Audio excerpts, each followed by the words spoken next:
Right now, you're surrounded by proof that you existed: photos on a phone, messages in a cloud, a name written on 100 forms you have already forgotten.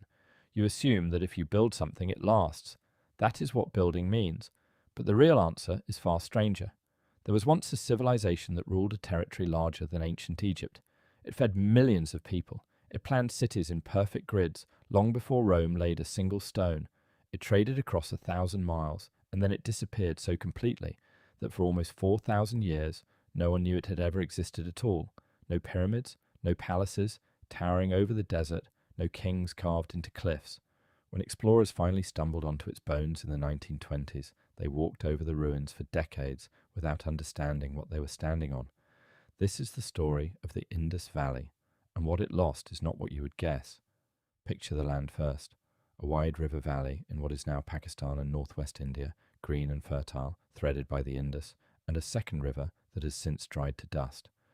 Around 2600 BCE, cities rose here, not villages, cities. Two of them, Harappa and Mohenjo-daro, held tens of thousands of people each. Now here is the part that should stop you. These cities were planned. The streets ran straight, crossing at right angles, laid out on a grid you would recognize from a modern map. The buildings were made of baked bricks, and those bricks were standardized, the same proportions, again and again across hundreds of miles.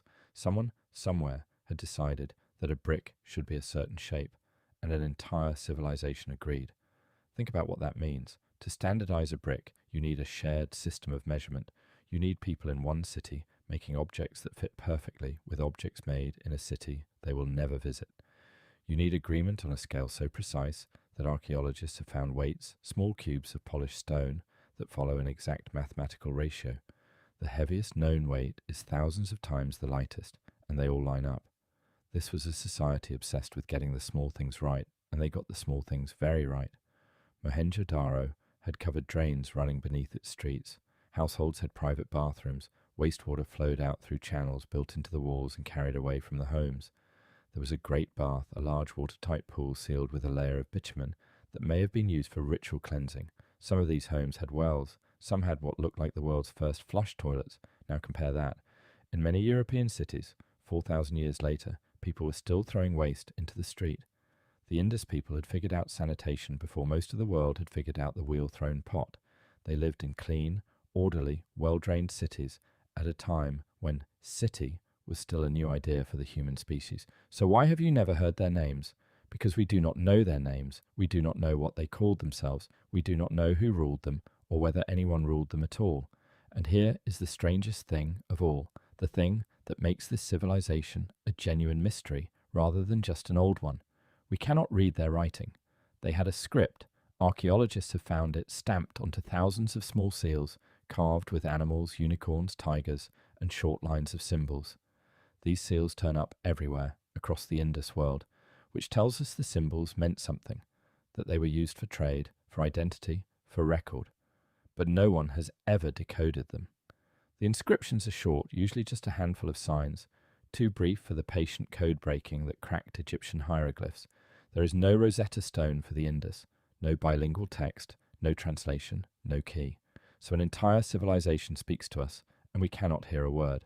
The archaeologist Asko Parpola spent his career trying to crack it, arguing the language may be related to the Dravidian tongues, still spoken in southern India today. Others disagree. The debate is unresolved, and it may stay unresolved forever, because a script this sparse may simply not contain enough information to ever be read. But the silence tells you something on its own. Look at what the Indus people did not build. Every other great early civilization left monuments to power. Egypt had pharaohs and pyramids. Mesopotamia had kings and ziggurats and palaces.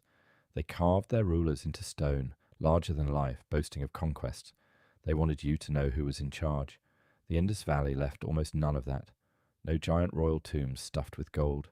No enormous palace complexes. No triumphant carvings of a god-king crushing his enemies. The largest structures were public works, baths, granaries, walls. The wealth, as far as we can tell, was not concentrated into towering displays of a single ruler's ego. The archaeologist Jonathan Mark Canoyer, who has spent decades excavating Harappa, has pointed out that this civilization seems to have organized itself around trade and craft, and shared standards rather than around warfare and conquest. There is remarkably little evidence of large-scale violence, few weapons designed for war, no burned cities pointing to invasion. For a society this large, that absence is loud. So imagine it, a civilization that valued clean water over monuments, shared measurement over royal boasting, quiet order over the glory of kings. And then, around 1900 BCE, it began to come apart. The great cities emptied, the careful grids were abandoned, the standardized bricks stopped being made. The trade networks that stretched all the way to Mesopotamia went quiet. Within a few centuries, the urban Indus world was gone, its people scattered into smaller villages, its script forgotten, its name erased. For a long time, the story was simple and dramatic. Invaders swept in and destroyed everything. It made sense. It fit the pattern of every other fallen empire. But the evidence did not fit. There were no signs of a great war, no layer of destruction, no mass graves, no conquering army. The cities did not fall. They faded. So what happened? The answer archaeologists increasingly point to is not a villain at all. It is the water. Climate scientists studying ancient sediments have found evidence that around 2000 BCE, the monsoon rains that fed this region began to weaken. Slowly, over generations, the reliable water grew unreliable.